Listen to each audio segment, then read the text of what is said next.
The time has finally come for me to review the third omnibus and compare it to volumes 5 through 7 of Tokyopop's version. Since all of the main characters have been introduced, there won't be a character section for this review, which is a good thing since there'll be a lot of side stories to cover. So the parts on this review will be picture quality, side stories, translation, extras, and overall score. So let's get started! Since this omnibus has volumes 5 through 7, the front cover has Ichigo in a wedding dress from the front cover of volume 7, while the Muzakuro picture from the front cover of volume 5 is on the back, and the spine of the book has Ichigo's picture from the front cover of volume 6. Most of the picture quality in the Kodansha version is better than Tokyopop's, with the exception of a couple of pictures that look a little dark and sketchy. Also, Tokyopop seemed to finally get the hang of touching up pictures, so there isn't anything noticeable after they removed the Japanese text. Other than that, there's nothing new to add, so just reference my last two reviews for a comparison in picture quality. Well, that was short. On to the side stories! The first one I'll cover is the story in volume 6. The original Japanese title was called Ichigo no Mori no Nemuri Hime. The basics of the story are as follows. A girl named Kotori decides to venture out of her family home, despite her parents telling her not to. She brings her pet bird named Rose and ends up losing her when she flies out of her cage. While looking for her, Kotori runs into a boy who helps her out and also teaches her that while exploring the unknown can be scary, you can have wonderful experiences too. In the end, both she and Rose find something important in their lives. And in the title alone, Kodansha fixed 2 translation mistakes. Why do I get the feeling of deja vu? Anyway, in Tokyopop's version, they translated it as Sleeping Beauty of Strawberry Forest, while the Kodansha version more accurately translates it as Sleeping Princess in Berry Forest. My guess is that they thought children would relate to the title more if they went with Sleeping Beauty. There's also the fact that the original Japanese title is very similar to their title of the original story, called Sleeping Beauty of the Forest, which is derived from the French version of the story. But despite that, Nemuri Hime translates to Sleeping Princess, so I still count it as a translation mistake. The second translation mistake is their translation of Ichigo. But Hika, you may ask, doesn't Ichigo mean strawberry? Why, yes it does! But Ichigo could also mean berries in general. This is why words like raspberry, blackberry, and almost any other fruit in the rose family have the kanji for Ichigo in it. Nowadays, since both strawberry and berry sound the same when spoken in Japanese, to differentiate between the two in writing, Ichigo as in strawberry is written in hiragana, and Ichigo as in berry is written in kanji. And as you can see, the title of the story has it in kanji. So the proper translation of the story's title should be Sleeping Princess of Berry Forest. So Kodansha's title Sleeping Princess in Berry Forest is the closest translation. Speaking of strawberries versus berries in general, that also has a relation to the next big translation mistake Tokyopop made to the story.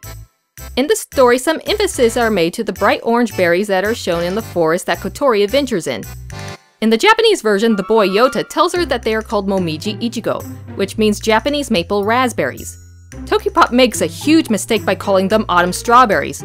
The fact that the berries themselves don't even remotely look like strawberries makes the mistranslation even more jarring than usual. Kodansha keeps the original name in Japanese and explains in translator notes about what kind of fruit it is. According to websites I've looked into about them, this particular berry ripens in late spring to early summer. Makes autumn strawberries sound even stupider, doesn't it?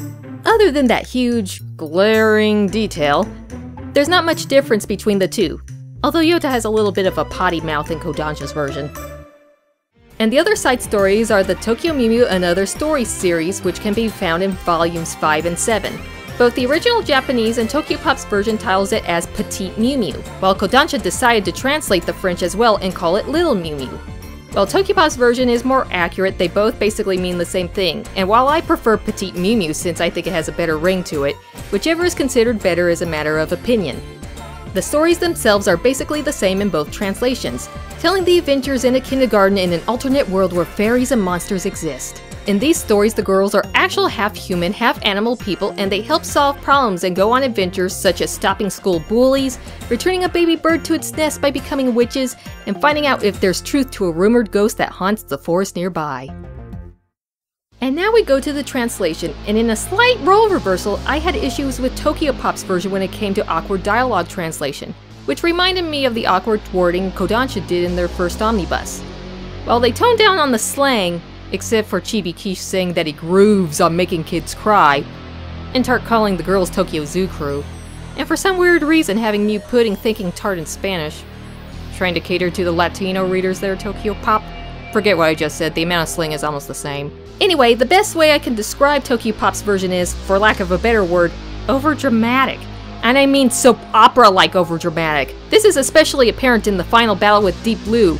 I mean, just compare what he says. Now, I call for the destruction of this polluted Earth!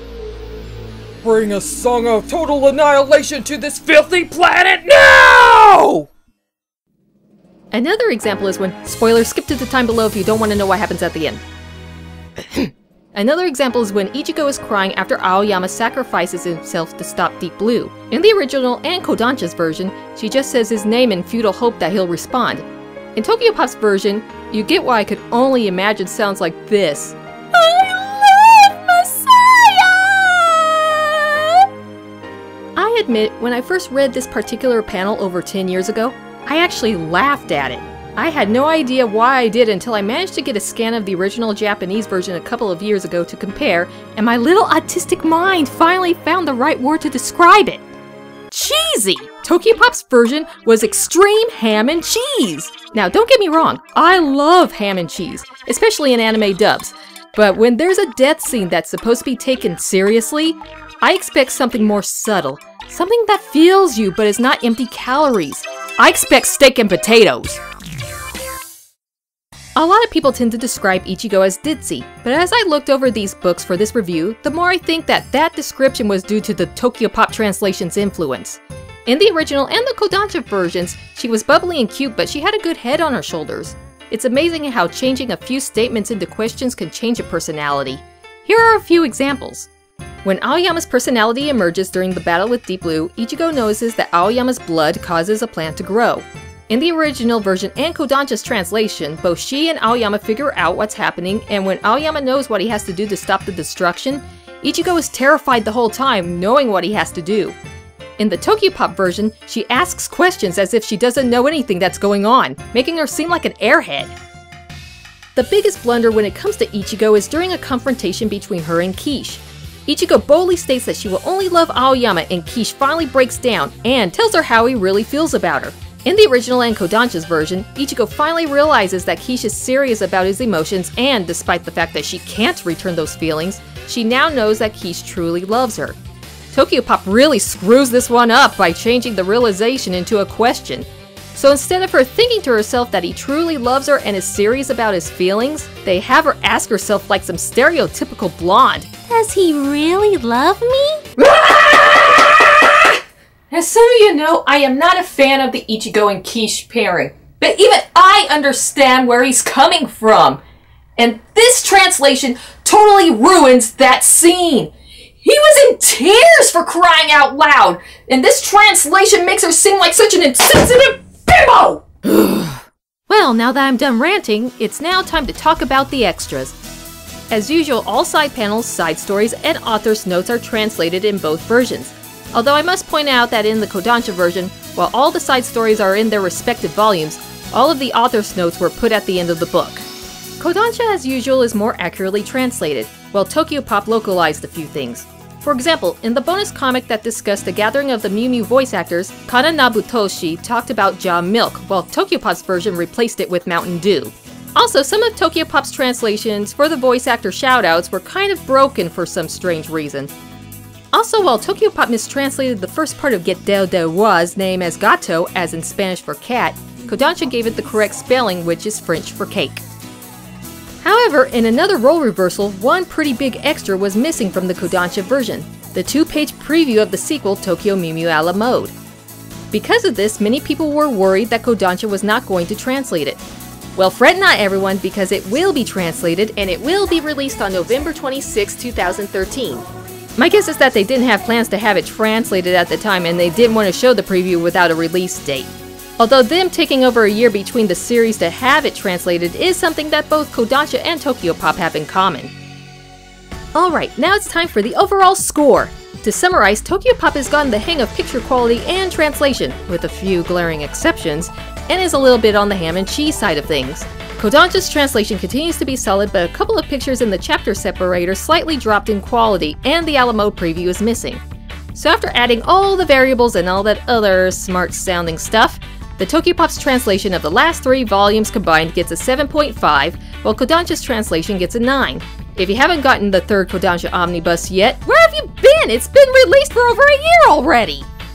So that ends the manga comparison for the first Tokyo Mew Mew series, but the reviews aren't over yet! I'll be doing a comparison review for Tokyo Mew Mew a la mode when it's released, and don't worry, it won't take me over a year to release a video for it. I plan on releasing it about a month and a half after the book's release. So look forward to that and many other Mew Mew videos coming out soon!